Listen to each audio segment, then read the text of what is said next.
सास, माँ, बहू और बेटी। नहीं नहीं, ये कहानी इन सारे के सारे रिश्तों की नहीं, बल्कि दो रिश्तों में ही सभी रिश्तों के होने की है। अरे बहू, मेरे और तेरे ससुर जी की रोटी मत बनाना, मैं बना लूंगी, दिन तक ठंडी हो जाती है। बहू जो कि एक वर्किंग लेडी थी। नहीं नहीं माँ जी, मैं अच्छे से कपड़े में लपेट देती हूँ ना, आप क्यों मेहनत करेंगी, माइक्रोवेव में गर्म कर लेना। अरे नहीं बहू, मेहनत मत कर, वैसे भी ऑफिस में कम मेहनत होती है क्या, जा रहने दे। लेकिन बहू मानती नहीं, वो सास ससुर की रोटी बना कर ही जाती है। दोपहर में खाने के वक्त ससुर जी कहते हैं, अरे बहू को रोटी बनाने के लिए क्यों मना कर दिया, क्या हो गया, ठंडा ही तो खाते आए हम लोग हमेशा से। अरे वो क्या है ना, सुबह ऑफिस जाती है, घर का सारा काम करने में वक्त लग जाता है, अरे थकती है वो अलग, तो मैंने सोचा बहाने से ही थोड़ा कम काम करवाऊं। ससुर मुस्कुरा रहे होते हैं। यह तो अच्छा है, बहू को समझना जरूरी है।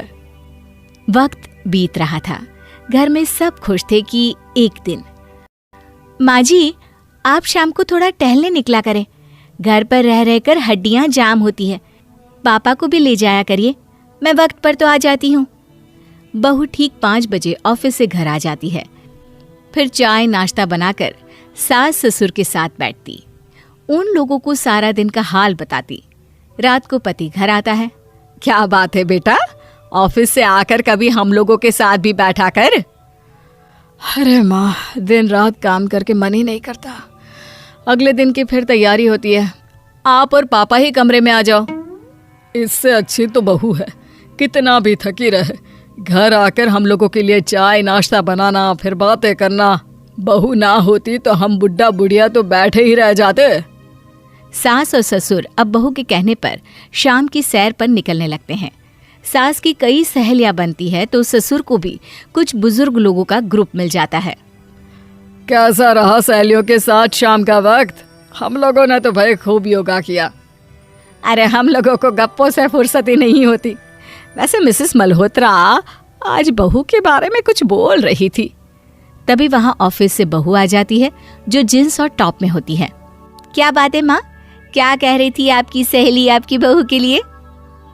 सास इस बार बहू को कुछ अलग तरीके से देखती है और उल्टा सवाल ही दाग देती है। क्या कह रही थी वो हटा, ये बता, तेरे ऑफिस में तो मर्द भी काम करते होंगे ना? बहू जो अब तक मजाक कर रही थी वो सीरियस हो जाती है। मर्द होंगे नहीं माँ जी, मर्द ही ज्यादा हैं, हम 5 ही लड़कियां हैं ऑफिस में। अरे तो अच्छा लगता है क्या ऐसे कपड़े पहनती हो? कल से तुम ना साड़ी पहनकर ऑफिस जाना, और हाँ, शाम का नाश्ता थोड़ा जल्दी बनाया करो, नाश्ता बनाकर बाद में ही ऑफिस के कपड़े चेंज करने जाना। बहू को समझ में नहीं आता कि सास को हो क्या गया है, लेकिन वो कुछ नहीं कहती, सीधे किचन में जाकर चाय नाश्ता बनाती है और सास ससुर को दे देती है। अगले रोज बहू ऑफिस के लिए तैयार होती है तो खूब सुंदर सी साड़ी पहनती है और ऑफिस के लिए निकलने से पहले सास और ससुर के पैर छूती है और निकल जाती है। क्या बात है, आज मेधा के ऑफिस में लग रहा है कोई फंक्शन है। अच्छा, पता नहीं, मुझे तो बताया नहीं, वैसे तो सारी बात करती रहती है। अरे देखा नहीं कैसे साड़ी पहनकर जा रही थी? अरे वो तो मैंने ही बोला है उसे। अरे अच्छा लगता है क्या रोज रोज ऐसे सूट या जींस में जाना? बहू हो, बहू बनकर रहो। और आप भी ना मेधा मेधा मत किया करिए, बहू बोला करिए, सर पर चढ़ जाएगी तो दिक्कत हो जाएगी। सास अब बहू को बहू जैसा रखने लगती है, हर बात पर रोका टोकी, हर बात पर ताने। क्या बात है, आजकल लेट आ रही हो ऑफिस से? अरे चाय के लिए भी देर हो जाती है, हम लोग फिर पार्क में भी देर से पहुंचते हैं। सभी की बहुएं वक्त से चाय नाश्ता करा देती है अपने सास ससुर को, बस एक तू ही है जो उस वक्त ऑफिस से निकलती है। माँ जी, वो एक रास्ता पुलिस वालों ने न जाने क्यों बंद कर रखा है, जिसके कारण ट्रैफिक ज्यादा हो जाता है। मैं कोशिश करूंगी कल वक्त से पहले ही निकल जाऊं।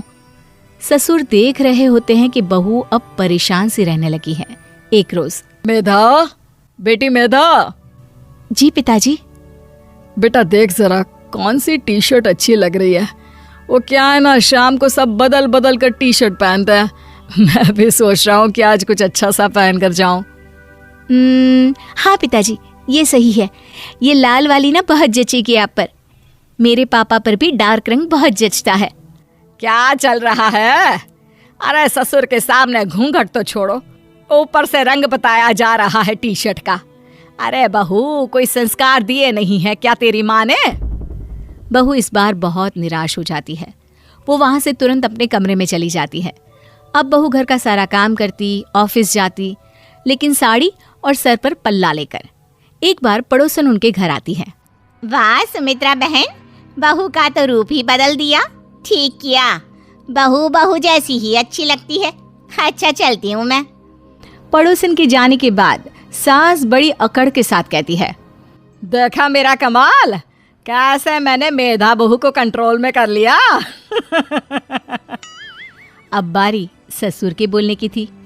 हाँ सुमित्रा, बिल्कुल ये काम तो किया है तुमने, लेकिन कभी सोचा क्या खो दिया? क्या खो दिया? मैंने तो कुछ नहीं खोया जी। खोया है, पहले बहू जब ऑफिस जाती तुम्हारे पैर छूकर तुम्हें गले लगाती, लेकिन अब सिर्फ पैर छूती है। हाँ जी, ये बात तो आप ठीक बोल रहे हैं। पहले घंटों हम लोगों से बात करती, कमरे में ना जाती, ऑफिस से आते ही खुद की चाय, खाना, नाश्ता सब हम लोगों के साथ करती, सारी बात बताती। लेकिन क्या तुम्हें पता है, बहू की तबीयत खराब चल रही है, वो माँ बनने वाली है। ये बात मुझे बेटे ने बताई कि तुम्हें बता दूं। अब सास की आंख में आंसू थे। वो समझ गई थी कि लोगों के कहने में आकर उसने क्या खो दिया। शाम को बहू घर आती है तो माँ किचन में पकोड़े तल रही होती है। अरे माँ जी, आप रहने दीजिए ना, मैं आ तो रही थी। अरे नहीं, जा तू चेंज कर ले, मैं नाश्ता और चाय टेबल पर ही लगा रही हूँ मेधा।